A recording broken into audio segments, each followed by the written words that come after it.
Subject Hindi.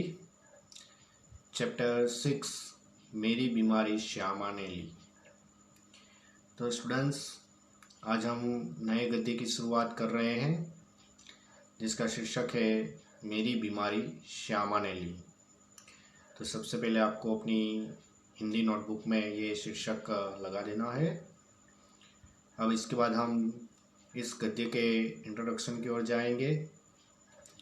तो गद्य मेरी बीमारी श्यामा ने ली, साहित्य प्रकार आत्मकथांश और लेखक है हरिवंश राय बच्चन।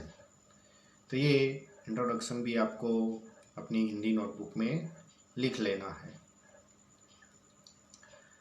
अब हम इस गद्य के लेखक का परिचय प्राप्त करेंगे। हरिवंश राय बच्चन मशहूर फिल्म अभिनेता अमिताभ बच्चन के पिताश्री श्री हरिवंश राय बच्चन। उनका जन्म सन 1907 में और उनका निधन सन 2003 में हुआ था। हिंदी साहित्य में हरिवंश राय बच्चन का नाम उनकी एकमात्र कृति से ही अमर हो गया था। हालांकि उन्होंने तो विपुल मात्रा में कई प्रकार के काव्य और साहित्य का सृजन भी उन्होंने किया है। छायावादोत्तर काल में कवियों में बच्चन एक विशिष्ट सर्जक रहे और उनकी रचनाएं बहुत ही प्रसिद्ध भी हुई। इलाहाबाद विश्वविद्यालय के अंग्रेजी के प्राध्यापक के रूप में भी उन्होंने काम किया। तत्पश्चात उन्होंने दिल्ली में सरकारी सेवा, आकाशवाणी और एक अन्य स्थलों पर भी उन्होंने अपनी सेवाएं दी हैं। भारत के एक विशिष्ट कवि के रूप में राष्ट्रपति जी ने उन्हें राज्यसभा का सदस्य भी घोषित किया था और प्रारंभिक नौकरी उन्होंने पायोनियर प्रेस में भी उन्होंने काम किया था। मधुशाला के कवि के रूप में बच्चन जी को इतनी शोहरत मिली कि उनकी मधुशाला का सभा सम्मेलनों में, कवि गोष्ठी में आदि में होता था और लोग बड़ी संख्या में उमड़ते थे। कई बार आपने देखा होगा कि विदेशों में भी यह हरिवंश राय बच्चन की कविताओं का विवेचन होता है और कई लोग उसे देखने के लिए और सुनने के लिए आते हैं। कैम्ब्रिज यूनिवर्सिटी से उन्होंने जॉन प्रेट्स नामक कवि के समग्र वाङ्मय पर उन्होंने पीएचडी भी की थी। केंद्रीय मंत्रालय और दिल्ली में उन्होंने हिंदी विशेषज्ञ के रूप में अप्रतिम बहुत ही एक अच्छा कार्य भी किया और उन्होंने कई पुरस्कार भी प्राप्त किया है, जैसे कि सोवियत लैंड पुरस्कार, एकेडमी पुरस्कार, साहित्य अकादमी जो पुरस्कार है वह, और पद्म विभूषण से भी उन्हें सम्मानित किया गया। तीर पर कैसे रुकूं मैं आज लहरों का निमंत्रण, और इस पार प्रिय तुम हो मधु है उस पार न जाने क्या होगा, जैसी काव्य पंक्तियां आज भी लोगों की जबान पर हमें सुनने को मिलती है।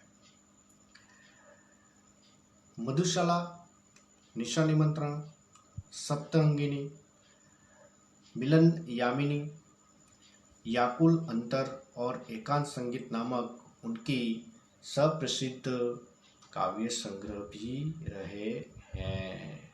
वो केवल एक लेखक नहीं थे बल्कि कवि भी थे। क्या भूलूं के याद करूं, नीट का निर्माण फिर, बसेरे से दूर और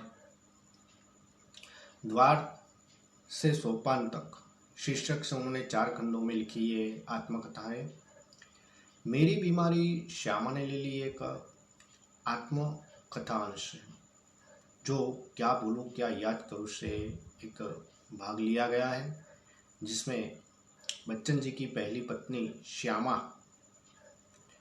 उनकी जो जीवन संगनी है, एक आदर्श जीवन संगनी के साथ श्यामा की जो बीमारी और उसकी खुद की न होकर बच्चन जी की थी, जो सेवा करते करते वह ले गई थी। और बच्चन जी का यह मंतव्य कि श्यामा कि जो पति भक्ति, कर्तव्यपरायणता और निष्ठा का एक प्रतीक के रूप में यह आत्मकथा अंश रखा गया है। तो स्टूडेंट, हमने इस गद्य के लेखक हरिवंश राय बच्चन जी का परिचय प्राप्त किया। अब हम इस आत्मकथा अंश को शॉर्ट में जानने का प्रयत्न करेंगे। तो प्रस्तुत आत्मकथा अंश में जो श्यामा की बीमारी है उसका दर्दनाक और करुण सरबर निरूपण मिलता है, जिसमें सबसे पहले लेखक हरिवंश राय बीमार हो जाते हैं और पैसे न होने के कारण वह अपना इलाज नहीं करवा पाते हैं और फिर वह अपना इलाज आयुर्वेदिक रूप में अपने आप ही करने लगते हैं और उसी की सेवा के रूप में जो श्यामा है वो अपने पति यानी कि लेखक हरिवंश राय बच्चन की देखभाल करती है और देखभाल करते करते हरिवंश राय बच्चन तो ठीक हो जाते हैं, लेकिन वह हरिवंश राय के ठीक होने के बाद श्यामा बीमार हो जाती है और श्यामा की बीमारी इतनी बढ़ जाती है कि उसकी मृत्यु हो जाती है। और इस तरह से इस आत्मकथा अंश का जो शीर्षक है, मेरी बीमारी श्यामा ने ली, वो सार्थक हो जाता है। तो प्रस्तुत अंश में क्या बोलूँ क्या याद करूँ से लिया गया है और इस शीर्षक मेरी बीमारी श्यामा ने ली उसका विषय वस्तु का निर्देश किया गया है।